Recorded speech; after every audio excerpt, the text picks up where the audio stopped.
Pelaku keributan yang newas kesiko uang di Dharma Agung Klub 41 Palembang Sudem diaman ke polisi.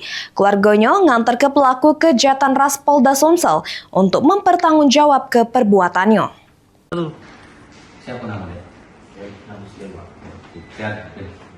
Inilah dia Kelvin Agustian, pelaku keributan yang berujung tewas siko uang bernama Polta Jaya di Dharma Agung Klub 41 Palembang. Pelaku diantar ke keluarganya ke unit 1 Jatanras Polda Sumsel untuk mempertanggungjawab ke perbuatannya.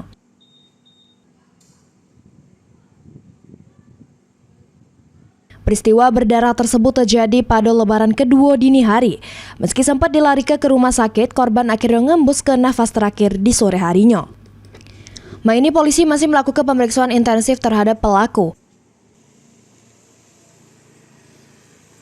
Saat ini untuk tersangka sudah berhasil diamankan tentunya oleh Subdit 3 Jatanras Polda Sumsel unit 1, yang mana pada hari ini hari Jumat tanggal 27 Maret 2026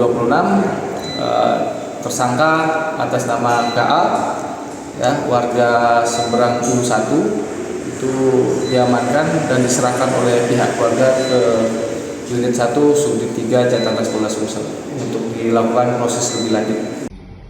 Insiden tersebut tidak cuma newas kesiko uang, ada korban juga mengalami luka di bagian bawah kelek, diduga akibat keributan yang terjadi. Mulyadi, PAL TV.